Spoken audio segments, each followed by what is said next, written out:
You said, what do you think is going to be the scariest moment of the upcoming trip that we have? Yeah. We were going to cut it so you guys can hear. And I said, walking to the haunted portion of the camp at night. And not 1/2 of 1 second after I said that, my headphones went Bluetooth disconnected. Oh my god. And then went whoop. Well, I heard Right back. is there music playing in your house? I heard like music. No. Why would you say that? Oh, because it goes like there's a chime when it turns on and off. Oh, okay. Why would you say that? Why would you fucking say that? I want you to have all the information.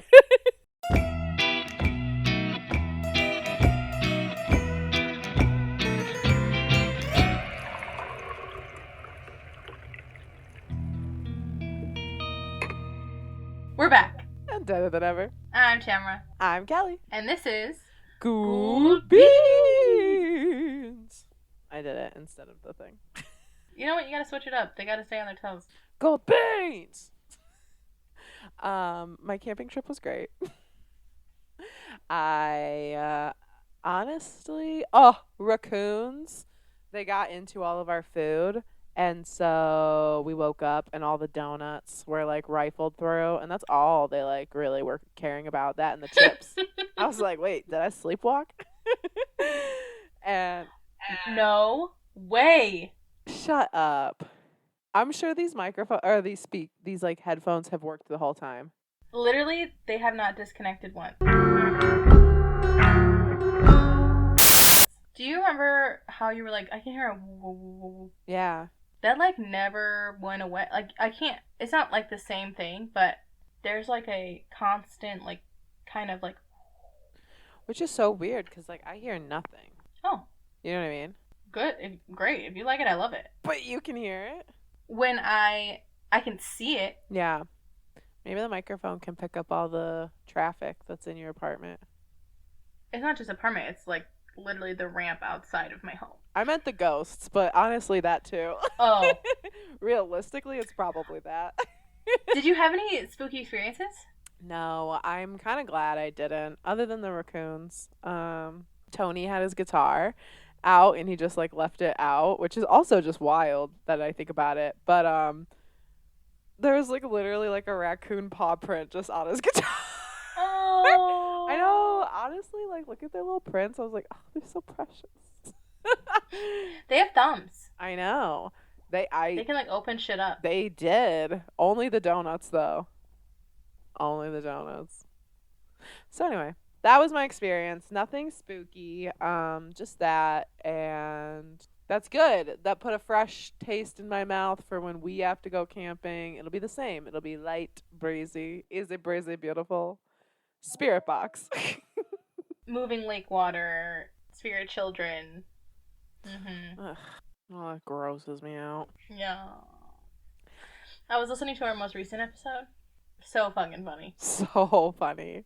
Are you having coffee right now? I'm having a little bubble milk tea, Thai tea latte. Okay. It's from Woodman's, very Midwest, and it is really good. It's in the international aisle, and it's Thai flavor bubble milk tea drink. It's a Taiwan classic. I don't know that it is. Well, Taiwan classic? It literally says Taiwan classic in the corner. Thai doesn't mean Taiwan. I know that, baby. All right, y'all. It's good though. Please. I was gonna say I don't like the cans of bubble milk tea.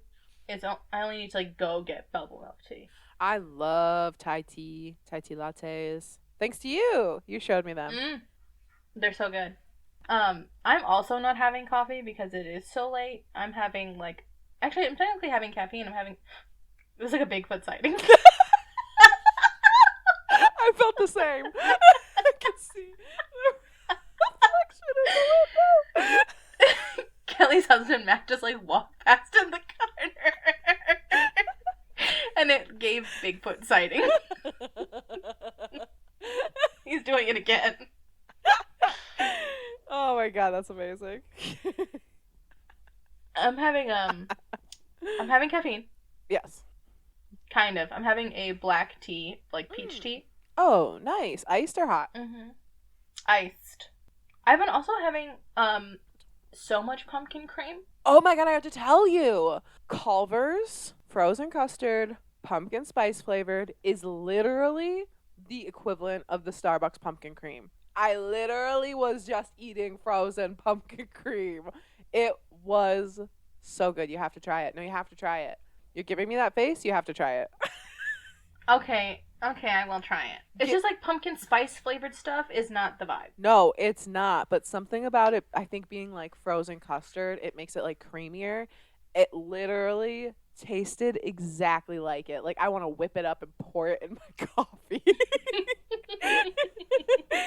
It'd be more cost effective at that. It really would. I think I'm going to do it, honestly. PSA. Try it. You have to try it. Okay, I will. Okay. But yeah, I've been having like a fuck ton of pumpkin cream. Whether it be on cold brew or chai. The Tamara? I am consuming it. The Tamara. I'm so proud of you. I'm very into it. I can't help it, and I'm gonna drink it until it's done. However, my Christmas drink, I'm very excited about. I'm waiting till it gets like cold. Why was it 85 degrees today? I don't know. I am concerned about global warming. I can't think about it too long because I'll get depressed. The water wars. They're going. I'm not prepared. I gotta get me like a life straw or something. I broke another water bottle. I do have one of those, so that might help. But I don't How think long are it they like good for? I don't think it filters out like poison or chemical. Well, maybe. Maybe not No, poison. certainly not poison. Oh, don't try it either. You put cyanide in my water? Try again. Anyway, yeah, we don't think about global warming too much because you can't. Because what can you do? I can't help it. Because the government said it's actually up to the people to recycle, not us and the companies with all the fossil fuels burning. It's you guys in your plastic bottles. You're killing the turtles. It's me, personally. Tamra not only is responsible for the very popular Starbucks drink of chai with pumpkin cold cream, but also for global warming. And for a long time, I thought COVID. I thought I was the catalyst for COVID. I thought with my mind, because it is so powerful, I manifested COVID because I wanted to quit my job so bad.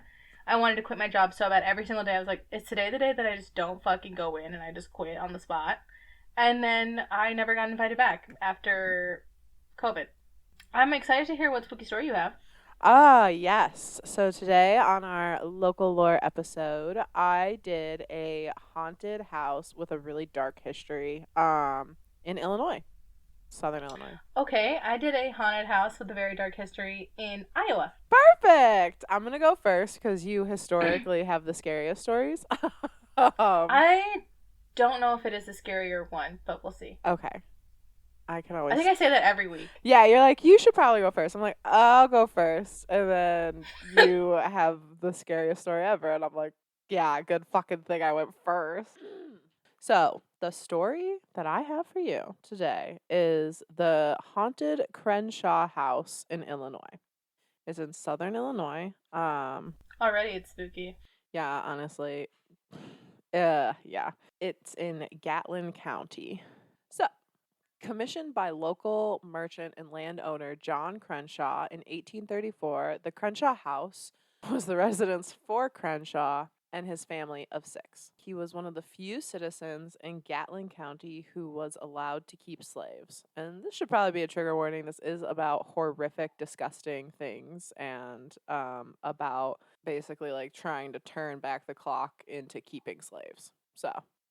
Oh, okay. Yeah. So, trigger warning, this is pro-slavery. Yeah, so trigger warning. At the time, Illinois was one of the several states that banned slavery, but salt work owners were exempt from this law and permitted to use slaves for laborious jobs of hauling and boiling salt brine water from local springs.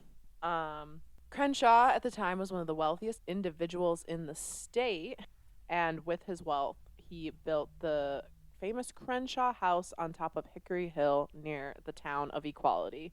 So in 1850, the Crenshaw family moved to the town of Equality because the mansion was technically like not in the town, it was just in the county, and it was like on the edge of town. Mm. And for the next 16 years, the Crenshaw house was managed by a German family that was hired by Crenshaw.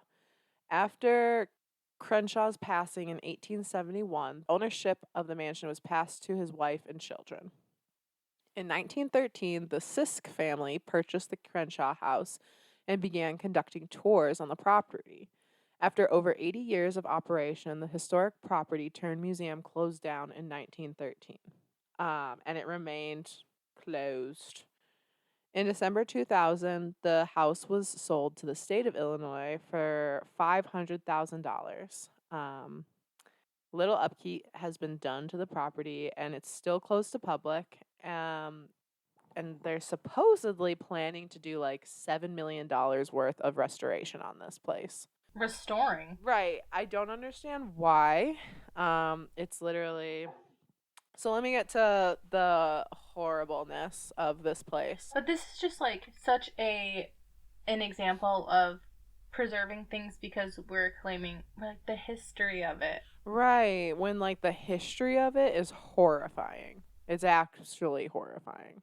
Like the history of it for the people who were affected. Right. And for the is traumatizing. For the people that weren't affected, like it's nothing. You know what I mean? Like the only history it has is like the negative things that happened there.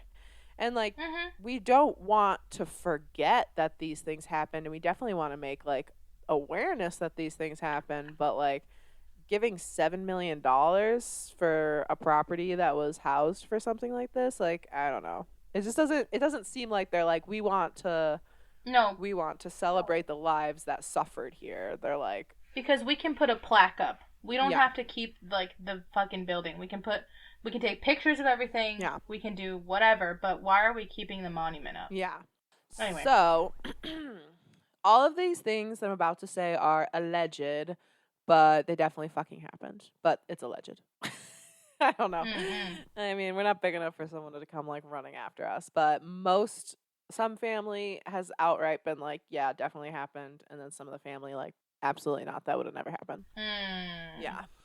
So while Crenshaw was allowed to use slaves for his salt works, he and his business associate James Ford were both accused of kidnapping and breeding free black people and escaped slaves in the free state of Illinois and selling them back into the slave state of Kentucky. Oh my God. Yeah. In the mid-1820s and 1840s, Crenshaw was charged with the kidnapping of freed black people. On both occasions, he was acquitted. Of course. Of course. The latter case involved Maria Adams and her 7 children, who were abducted and sold to a team of slave traders named Lewis and John G. Kuykendall. Fuck that guy. Fuck that guy. Historical records later revealed several other accounts of kidnappings by Crenshaw, and in 1828, Frank Granger and 15 other black people were kidnapped and sold as slaves in Tipton County in Tennessee. In the 1840s, Peter White and 3 other children were sold to a slave owner in Arkansas for a sum of $800. However, the 4 were rescued by Walter White, a nephew of General Leonard White. Victims of Crenshaw's cruelty surfaced all over the slave states in the South, including Kentucky, Tennessee, Arkansas, and Texas. So, like, that is just people that they could trace back to him. So, basically, what this guy did was he obviously would go around and kidnapped free people and escaped slaves from, like, traveling through the Underground Railroad. And they basically called it the reverse Underground Railroad. So, like... Oh, my God. This is horrible. Yeah. So, the Crenshaw House Mansion, whatever, its nickname, even back then, was colloquially known as the Old Slave House. And, like... Jesus. Right, because he was knowingly kidnapping people Free and people. free people and like keeping Ew. them there, torturing them, breeding them, like, and then selling them off into slave states. Jesus So, Christ, this is so disgusting. That guy, if there was a hell, he's burning. exactly. So, on the third floor of the Crenshaw house, it was said that it was a large hallway divided into 12 rooms of different sizes. This is disgusting. I know. It was really disturbing. It's really disturbing reading it the fourth time. Like I was like, do I really want to read about this on the podcast? Right. So, these 12 rooms were rumored to be secret jail cells for kidnapped free black people and runaway slaves. It just ugh. However, researchers have disputed the claims, suggesting that the cells may have been sleeping quarters. But in the Yeah, sleeping sleeping quarters, quarters from whenever they were they slept in there after they were kidnapped. there's literally locks on the outside of the door. There's chains that were in like the rooms. Like, yeah, I don't think these are just like sleeping quarters. No, they're getting treated worse than cattle. Literally. So yes, in 2004, the Crenshaw House was named as a station on the Reverse Underground Railroad to acknowledge Crenshaw's abominable practice as well as the mansion's role in it. It's really nasty. That is the history of the house. Okay.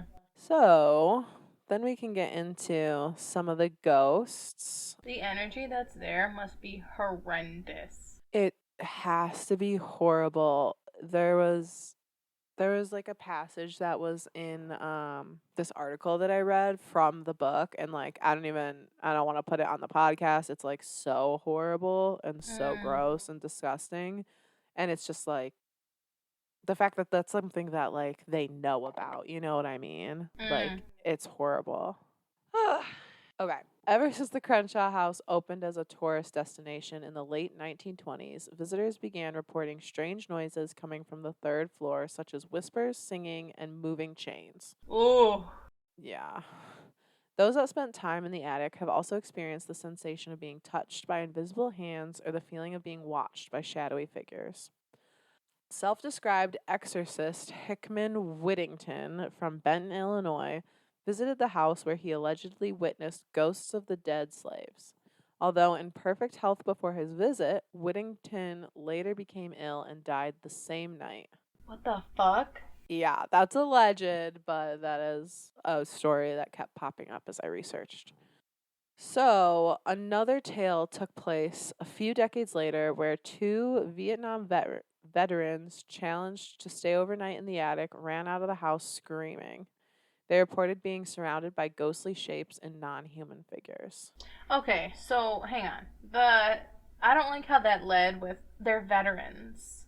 Yeah, I don't 'Cause either. That's supposed to be like they're not scared or something like that. like Or maybe ultimately aren't they just men? literally. Like truly. So I like it doesn't I'm It not means nothing to challenging me. whatever's in that For sure. that No, house. for sure. But I am challenging the idea that they would have just performed better simply because they're veterans. Right. No. So later on, a small fire broke out from an overturned lantern. So the owner at the time, George Sisk, halted any visits to the house. And then in 1978, he did allow a reporter from Harrisburg named David Rogers to spend the night in the attic as a Halloween stunt for a local television station. He reportedly beat out like 150 previous challengers. So, I don't know, I guess like he takes on challenges like that. So he became the first person to spend the night in the slave quarters in more than a century. He later admitted that he was queasy going into the house and also said that his experience in the attic was anything but mundane. He heard many sounds that he could not identify, and he discovered that his recorder picked up voices that he himself could not hear. So this is truly one of those ones where I'm like, you genuinely couldn't pay me. Oh, never. Literally never.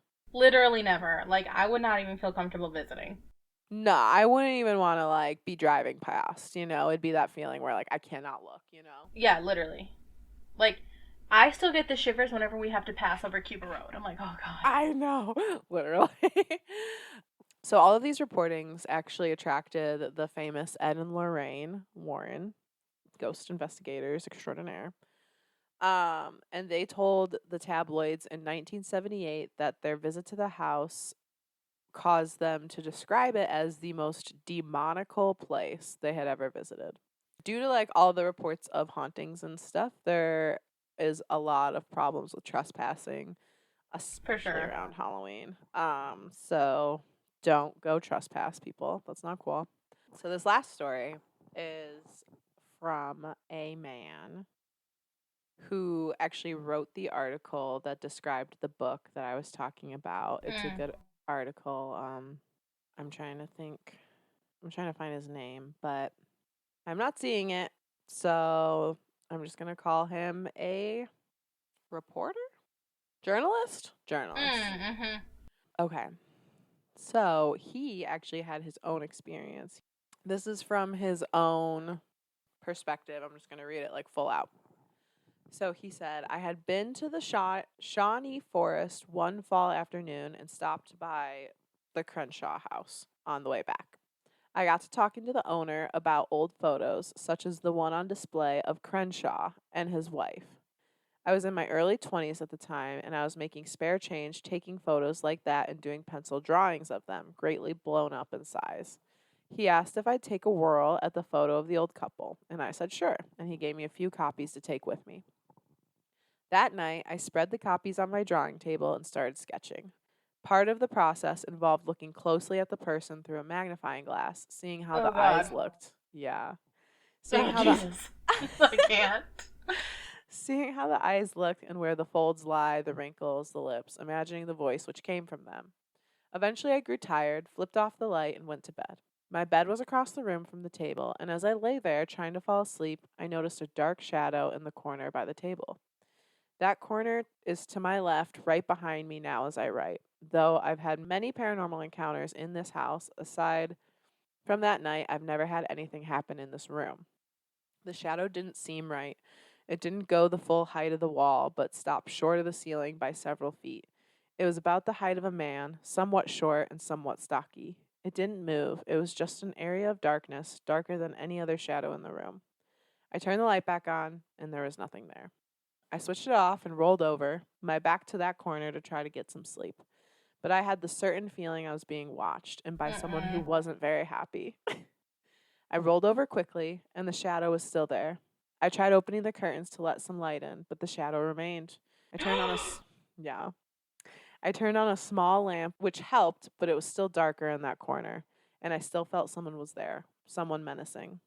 As I looked to the corner, I thought the shadow was coming back, even in the light. It never grew as dark as it was earlier, but it was still definable.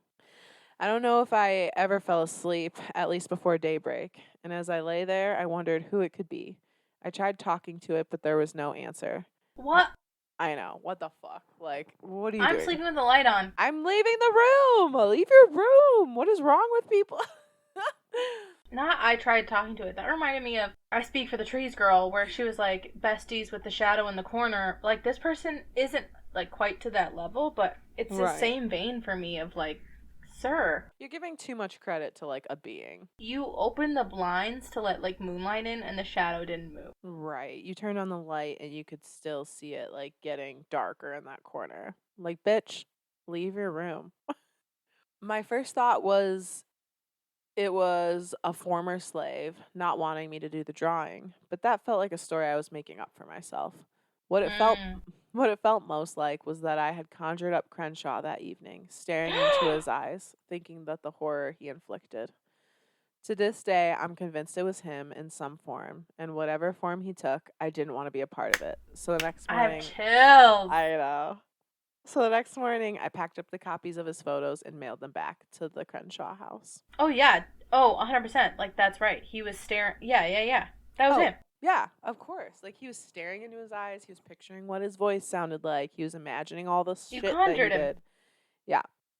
So that is the Crenshaw house. Nasty. And also horribly, horribly sad. Horribly, horribly sad. And you know what I never learned about in history class? The reverse Underground Railroad. Never. Never once. Oh, No of one course not. spoke a word of it. And so, like, reading that and, like, seeing that it's something that was literally happening this as much as the Underground Railroad, like, that's horrible. And anytime I learn something bad, because all of our history is so dark, like, we don't learn the dark parts in school. And so every time I learn something like that, that's like, oh, fucking duh, that was happening. Of course it was. Like, Right. it's such a disservice kids are getting in school. Like, I learned about history class was the same from like 5th to 11th grade, in some Mm-hmm. form of another. And like, how dare our school system do that, And all they care about is like scores on tests. And that makes me so mad because we are not learning anything. We're not learning the real history of anything. Sorry, rant over. No, okay. I was gonna be like, because we can get it. I can get into this. You said yes and. Yeah, I was about to yes and you and be like, so like this is white supremacist culture. Anyway. No, actually go. Okay. For real, no. I just want to burn it all down. Right. Okay. So the house that I did, because we both did spooky houses, I love is that. the I keep wanting to flip the name around. It's called the Ham House, but Ham is this person's last name. It's okay. Ham. It's not like where you buy the goodies. Mm-hmm. The Of goodies ham. being ham. It's been a long week. I just need my slice of ham. Ew. Do you not like ham? I just don't, like, I'm not like, give me one little slice. I need a cold cut. Oh my god. A deli counter is like my heaven. Give me a cold cut. Well, when they're handing out the single slices, but I'm never like, right. I could go for. You're not fiending. next to the guy cracking open a beer and you're like, ah, my ham. It's like picking up a slice and dangling it. Although when I was a kid, I was eating ham like that. I still do. That's my girl dinner. Your girl dinner is a bag of sliced ham. My girl dinner is a deconstructed sandwich straight from the fridge. Oh, yeah. Just hands in the shredded cheese. Correct. Hands in the ham. Oh, God. Put your hands in my ham. Don't, actually. Don't. Don't. Please. Stop. Okay, so the ham house. Yeah, the Matthias Ham House. Oh so my then God, I got this information incredible. from... What? The Matthias Ham House is incredible. Yes, this man's name was Matthias Ham. And I got called all of Matt this... Matthias. I didn't know that was a real word or like a real name. Yeah, Matthias, it's like a biblical name. I love that. Well, I don't, but I love that's a real one. I'm gonna stop talking, please. Imagine, what if he found out that Matt's name was Matthias and not Matthew? That'd be wild. He doesn't even realize how much I call him Matthew. He's like, you've never called me Matthew a day in my life. I was you like, only call him Matthew. You okay. Never call him Matt. Thank you. I was like, am I going fucking crazy? He's gaslighting me. It's like, you've only ever said Matt. Ew, what? Yeah. I would feel like weird. I'd be like, what the fuck? It is weird. It really just means he doesn't listen to me, but that's fine. Sorry, Matthias. I got all this information from Dread Central, which is a website seemingly about just like historical haunted ass shit. That's great. Bookmark that bitch. A historic house sits no longer a home, but a museum dedicated to the birth of a town and a bygone age. Standing on the lawn, staring up at the windows, nearly every visitor would swear the house was haunted. After all, it looks just like a house from the movies where restless spirits dwell. High pillars stand over 2 entrances with 2 stories above. A tower rises from the center, and from its windows one can almost feel eyes crawling over flesh. Its history is marked by at least one tragedy, where either bullets or old age claimed several lives within its walls. And while any serious paranormal investigator will tell you that most houses that look haunted are not, every stereotype has its source. Okay, hit it. Now the history. Your face. I'm scared. Here's the history of the Matthias Ham house. Matthias Ham came to Dubuque many times prior to 1833, mostly on business. Through his dealings on the Mississippi River, he was one of those early businessmen who prospered from the age of steamboats. His assets, however, were varied, including lumber, agriculture, shipping, and mining. He settled in a small limestone cabin in 1833, setting up his business headquarters on the banks of Mississippi. 4 years later, he was married to a woman named Zerelda Marklin. Okay, Zerelda. This woman's name is going to be Zerelda Ham. Oh no. Oh no. Oh no. I spilled. You spilled quite a bit, love. It's dribbling down your front. It's orange on my white pants. Oh my god. Orange on my white pants. A classic. Oh no. Well, that's fucked. It's because there were tapioca balls in the bottom of my Thai tea and I freaked. Yeah, but the tapioca balls that come in the cans are like little tiny, like they're the size of Tic Tacs. I don't like that. I just don't like tapioca. It's a texture thing for me. I chomped it. I love spit it chewing back on in the big fat tapioca balls that in bubble tea. I like going nyang, nyang, nyang, nyang, on the bubbles. Okay. He was married to Zerelda Marklin, yes. who gave him 6 children. Ew, I hate that phrasing. Shut the fuck up. I know. Although The size of his family. What? This is my gift to you, bitch. Like, this is what I can do. What'd you do for me? Gave him, though, is so, like... No, it's so nasty. It's disgusting. I want to make it empowering, but it's not. It's not. The size of his family, along with an influx of wealth provided by his fleet of shipping vessels, prompted Matthias to expand his home. His wife, however, would not live to see the finished project.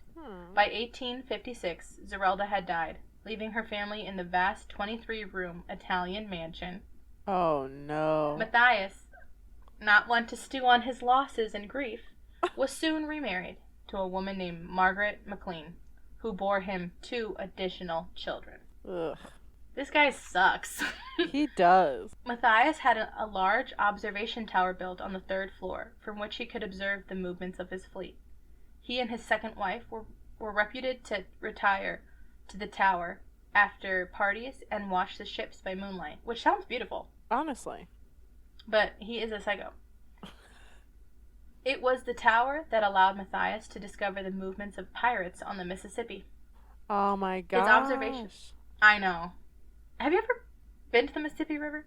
I've crossed it a ton. I've never She's filthy. I've never done anything in her. I touched her once and I was like, she's nasty. Incredible. And that's our fault that she's nasty. She was probably beautiful, glorious river before we showed up. Honestly, the steamboats, the pirates, it only says sparkling waters to me. And this is another aspect of capitalism. Okay. The Mississippi. His observations led to the arrest and capture of a large band of buccaneers who swore revenge on the family. However, Matthias and his family paid no mind to the brigands and resumed their happy life. Margaret passed away in 1874, leaving the merchant in his home with his children, who were now mostly grown. When he died in 1899 of natural causes... Bastard! I know! I needed him to be stabbed in the neck by a buccaneer. His 2 daughters, May and Sarah, took up residence in the mansion. Rumors of the ghosts of the captured pirates from so many years before did not bother them, apparently, as they made no note of any strange happenings in the house. However, after the death of Sarah, peculiar... Hello? Peculiar... Send help! SOS! Strange things began to happen. Perfect. May began hearing footsteps and whispers throughout the house, prompting her to believe that the pirates, all of whom were long since dead, had finally returned to make good on their threat. Damn. So frightened was she that she set up a signal for her neighbors, a lamp in a particular window. That meant help was to be summoned. Jesus. I hope I have One neighbors evening- like that when I'm older. When I have a house, I hope that I'm like, listen, if I put this lamp in the window, get your ass over here. So Like, don't look for my text. Look for the lantern in the window. Don't. Paul Revere style, bitch. I'm serious. The British have come. The ghosts are here.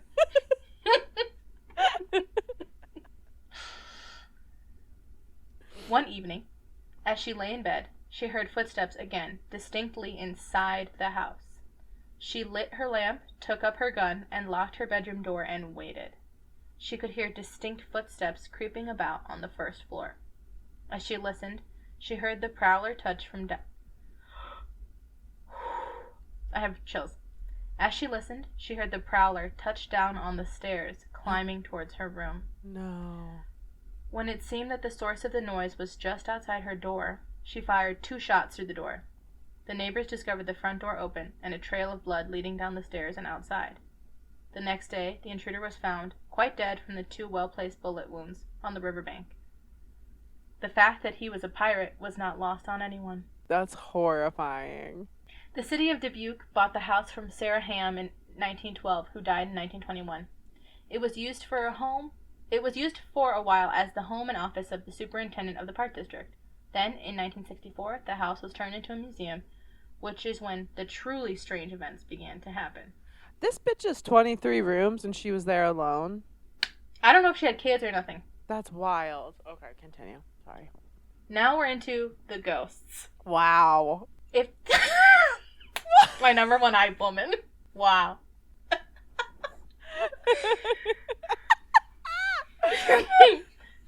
Every single day, by the way, every single day that I work in my high school, I am like, one of these kids is going to be like, so I found out you have a podcast. I'm waiting for it. I haven't told my softball team that I have a podcast either, and Matt yelled at me. He was like, you're not branding yourself. Oh, that's different. I'm not telling my high schoolers that I have a podcast. You didn't tell the people you work with. You haven't told the people you work with. I told them I have a podcast. I didn't tell them the name of it. Oh, okay. Yeah. Okay. That's also different. You're not working with your softball team. Those are your friends. They're truly strangers. They're truly strangers who might be interested. They might have those stories. That's true. That's true. I am asking everyone I meet still. That's honestly the only thing I care about, people. And that's why we're here. Okay. Wow. Right? Wow. If there was such a thing as a textbook haunting, the Matthias Ham house would be it. Damn. So many of the phenomena recorded in the house seem to be lifted straight from a Shirley Jackson novel that one would be hard-pressed to find a more perfect example. And while there has never been an apparition cited, the other phenomena more than make up for this minor slight. Okay, see, this is why you fucking go second. The most prominent phenomena is that of the phantom cold gusts that blow throughout the house, even though the doors and windows are shut. Also, cold spots dot the house, most notably in the tower, where Matthias would sit and watch his ships on the river. Others have been reported in Sarah's old bedroom, on the stairs, and in several other rooms that were reportedly well used in the house's role as a family home. Objects would also appear to move unaided by living hands in the house. Not living hands. Oh. Employees tell stories of objects disappearing from one room only to find mysteriously reappear in another, when the house is known to be empty. This phenomenon extends to an upstairs window, which, when locked at night, has often been found unlocked and standing open in the morning. No. There's also a strangeness afoot with the house's electrical system, which has been checked repeatedly by electricians. Though they find everything to be in working order, certain lights flicker or stubbornly refuse to be turned off by the staff. Shut up. The porch light, according to some accounts, refuses to obey any switch and must be activated and deactivated by unscrewing the fuse. Oh my God. There are also reports of strange light moving from window to window after hours, when the building is supposed to be empty. Some believe it to be the ghost of the pirate slain by Sarah Ham. Perhaps the most unsettling occurrences in the house relate to phantom noises. Footsteps are common, as is the sound of scooting chairs. One employee who spent the night in the museum in 1978 claimed to have heard whispering female voices. Ugh. One hard-to-believe tale concerns the organ, which has not functioned since the house was turned into a museum, playing by itself when an employee attempted to shut off the porch light. No, ma'am. Out. I know. It has even been reported that some have heard organ music playing from light sockets. What the fuck? Like, what does that even mean? That is poltergeist level fucking activity, bro. If if I am in this house and I hear organ music and I walk to the organ and I'm like, that's not it, and I somehow find myself like squatting next to an outlet, and like I hear no, I hope a gust blows me over and I knock out. Tell me you wouldn't immediately shit yourself if you're like hearing organ music and you're staring at the organ and it's not on. Exactly. What do you do? What does that mean? My brain would be like, you're obviously high. Right. And then you're squatting, which is a very vulnerable position. To squat and be scared? There are so many possibilities, bro. I could shit. I could fall. I could fucking get punched in the face. Like, I'm on the ground, so I could get overpowered so easily. Squatting? Yeah, never. No. Not me. And especially, like, that. Just imagine just trying to run after that. Like, you have to get up. Girl, with your knees? I'm collapsing to the ground. I'm so close already. I'm just gonna lay down. Like, what else am I gonna do? I'm fucking in a squatted position with my ear to an outlet. Oh my god. And organ music like that. Ooh. So anyway. Okay. Hated that. Since 1964, the Ham House has functioned as a museum. Now fully restored, its 23 rooms are furnished with antiques from the time of its construction. Oh. I know. Imagine. Tour guides cheerfully relate the story of the house. Tour guides cheerfully relate the history of the house and of Dubuque, all the while dressed in period costumes. Are they asking to be like? That's what I'm saying. Down the like, stairs. You're asking, like, you're dressed in 1877 garb. Right. You are like, let me invoke the spirit of Matthias Ham. Right. Still, when asked, they tell stories of the phantom encounters and noises heard. They don't seem afraid, however, as the phenomena seem to attract attention to the place and provide the opportunity to preserve the house for future generations. The Matthias Ham House is open to the public on weekends in May, daily from Memorial Day through September 1st, and on weekends in September through Halloween. Damn. Most of the strange events occur when there is no living staff there. Those who have been brave enough to spend the night in the house report occurrences around 3 a.m., which is when Sarah shot her intruder. Shut up. Most phenomena in the house are reported in the tower, the master bedroom, the nursery, and in the servants' quarters. Wow. And that's it. We have to go. I have some ghost stories, I believe. Let me see. That's a place I would go to. Would you spend the night? Like, are other people there? I mean, there's 23 rooms. If there were 23 other, like, ghost enthusiasts there, for sure. If it was me and you, absolutely not. Absolutely not. There's not. Do you remember what it was like standing at the Congress? No, at the mausoleum. When we were in that big room. God. And we couldn't, like, we had to be back to back. Like, that would be us. I can't go to the bathroom like that. Yeah, you can. I'm not squatting in the bathroom to listen to organ music. Now that's the most vulnerable. I'm already there. So I'm on this website conveniently called hauntedhouses.com, and it's all about, obviously, like, just haunted houses. And they have on the bottom a bunch of, like, specific ghost stories. So that's awesome. They have one called The Suicide Spirit.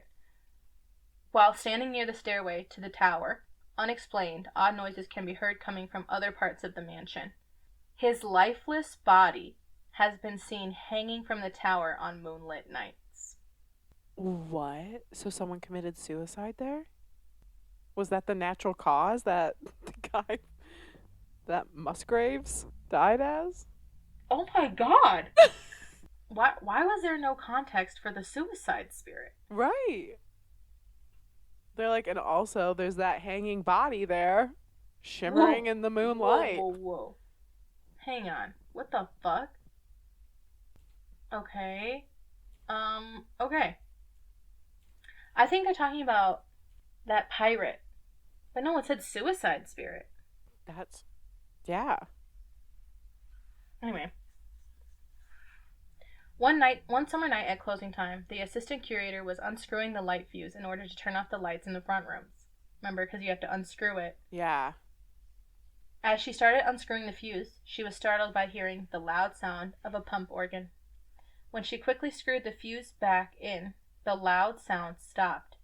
Some unseen presence wanted the lights on that evening. The mansion's pump organ isn't working. Being disrespectful about the existence of spirits in the Ham House will be dealt with, as a man who had been joking about the spirits being there found that the door was jerked out of his hand as he was leaving with his wife. The door slammed hard after he stepped outside. What the fuck? This is another story. See, that wouldn't be us. We're so respectful. We're like, actually, please, we get it. You're here. You do you. I'll do me. I'll do me.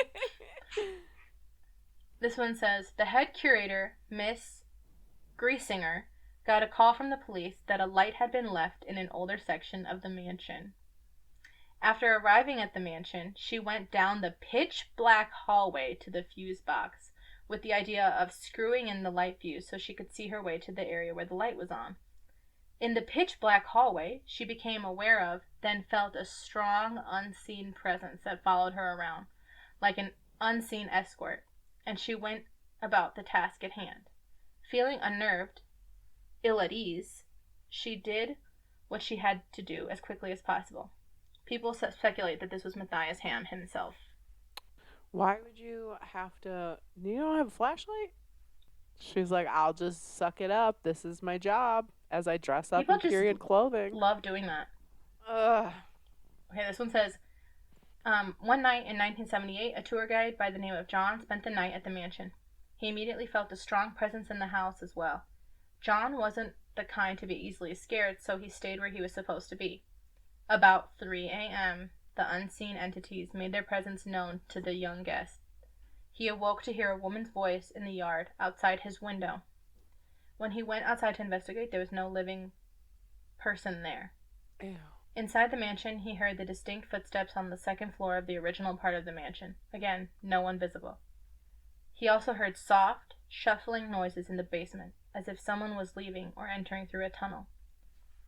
And then it says that there's a note, and it says, in parentheses, there is a tunnel about 20 feet beyond the basement wall that has collapsed many years ago. Shut up. That's horrifying. That's such like a... Okay, well, you definitely heard a ghost. You know what I mean? Like... Yeah, like, oh, you heard someone pitter-pattering through the walls? Right. So that is the Matthias Ham House in Dubuque, Iowa. That was good. Everybody should go there and tell us if they see or hear. Everyone needs to go there and put their ear against an outlet. I wanted to tell you, I put in the Crenshaw Mansion into the hauntedhouses.com, and there's another story from it, so I wanted to tell you another spooky story. Oh my god, okay, amazing. Okay, so this is from the Sisks. Whoa. This is from the Sisks, who owned the mansion for 80 years. They were the ones that took it over from the actual, like, Crenshaws. Okay. So they stayed on the first and second floor and never went up to the attic, as they respected the spirits there. They were interviewed by psychic investigators, for the book Haunted Heartland. Mrs. Sisk spoke of an icy chill that can hang in the rooms of the mansion even on hot days. She had to stop taking baths because a mischievous, unseen presence would inevitably call out her first name in the hallway to draw her out of the bathroom. I know. Or. I read that. I was like, well, I have to tell Tamara that. And, like, what is her name? What's her first name? She didn't say. It didn't say. Okay. So, like, if her name is, let's use the classic name of Sarah, that is not honestly as bad as some spirit in the hall going, Tamara. For sure. No, it's horrible. Sarah can kind of be, like, mistaken for other things. Bitch, Tamara. For sure. Tamara. Yeah. Like. Oh, disgusting. Like, your name too, girl. You have a very, it doesn't sound like anything. Kelly. No, get out of here. Hate that. Stop. God. So both she and her husband felt like they were being constantly. Ew. I'm like. There's more? Yeah. Oh, there's more. Both she and her husband felt like they were constantly being watched by unseen presences. They had learned to live with their spirits, and the spirits tolerated their presence. There is more to the Marines or the veterans quick exit one, if you want. It's like, so I love this site. They got like actual like detailed stuff. Amazing that you found this. Never popped up when I was researching. Okay, so in 1966, 2 Marines decided to try and spend the night in the infamous attic. The full treatment started at 1 o'clock in the morning when their kerosene lamp started to flicker. Suddenly, a terrible moan reverberated and shook the attic's walls. A cacophony of human voices speaking unintelligible words assaulted their ears, while ghostly figures swirled and danced around them. Their only source of light, the kerosene lamp, blew out. Blood-curdling screams rang out around them, and they were filled with panic, which made them fly down the stairs and leave. Yeah, same, bitch. Like, are you fucking kidding me? So disgusting. Everyone casually left out that this woman couldn't take baths anymore. Like, that is easily the worst part. Easily. I could have listened to the whole thing and been like, yeah, that's expected, but someone like coaxing you out of the bathroom every time, she had said inevitably someone would start calling my name. Inevitably. No, ma'am. So, no, ma'am. Everybody go to hauntedhouses.com and start looking up houses. No, don't go so that we can use the website. Fair. But if you've ever lived in a haunted home, or you've experienced haunts in someone's home, go ahead and write in at ghoulbeanspodcast@gmail.com. Incredible. Or DM us on Instagram at ghoulbeanspodcast. We would love to hear your scary stories. Like, that's not even like, I would love to hear your scary stories. Even if you don't want it, like, real talk, even if you don't want it on the podcast, that's fine. I just really love hearing scary stories. So, like... Oh, yeah. Seriously, you can say, like, don't read this, or, like, you can be anonymous. You can say, don't read it on the pod. You can just be, like, saying, hey, I had a scary experience. Would love that. Please. Well, this is great. Thanks for joining us. And spilling the ghoul beans.